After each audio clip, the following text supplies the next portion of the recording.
course of 12 weekends, we visited the Northwest African American Museum and we learned about James Baldwin. During the time, we also got to learn and work with people from YTech who taught us how to make videos, which we then made a video talking about James Baldwin. In this video, we asked people that know who James Baldwin was and if they can name any civil activists. Please take a look at what they said. Do you know who James Baldwin is? No. So I know of James Baldwin as a writer. I don't know who James Baldwin is. I think he's a writer. What he said. Do you know any civil rights activists? Like Martin Luther King or Malcolm X. I know about your, typical Martin Luther King Jr. and Rosa Parks. As you can see, not a lot of people know who James Baldwin was. So we took them on a tour and shared with them what we learned.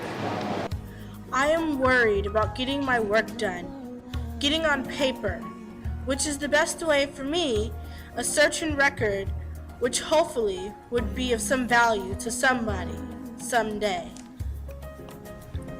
James Baldwin was an author who wrote a lot of books. Baldwin wrote about tender topics, including the civil rights, his sexual orientation, his accomplishment, and what it looks like inside from the outside. Completed in 1953, Baldwin's first novel, Go Tell It on the Mountain, was semi-autobiographical. He dealt with issues of being both black and gay in America during an oppressive time for both groups. The civil rights movement and the country's feelings about homosexuality are reflected in Giovanni's Room. Baldwin faced double the amounts of discrimination as a gay man and as an African American in a racist society. In James Baldwin's adult life, he fled from place to place. His novel, Another Country, focuses on his journey while he was in Istanbul, one of the many places that he went in order to escape America. By the time James was 14 years old, he started spending most of his time in libraries. In the earlier part of his life, he started out as a preacher. Little did he know, being a preacher prepared him to use language well enough to be a writer. So after he finished preaching, he started writing articles and then eventually moved on to writing novels. What's the most intriguing thing you've learned at the James Baldwin exhibit? Actually, James Baldwin, he's a good writer. That's what I learned from him. And he traveled all around the world, especially Turkey. I did not know that he was openly gay, and I knew one of the books they had written, which was Native Son, but I didn't know he had written so many books, so I learned quite a bit about his life and his travels, which was really shocking. For me, the most intriguing thing was to read about how homosexuality was more accepted in Istanbul at the time, which was surprising to me.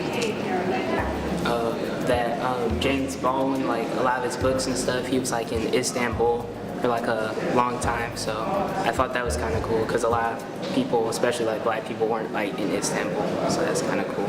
What do you think James Baldwin stood for and believed in?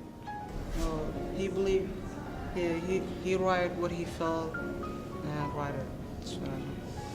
I think he was just trying to show that he was just trying to be a free man, just wanted not to be held by restraints, in my opinion. That's what I think. I think he just believed in freedom. Like he wants to just do what he wants to do, just want to be a human being. So.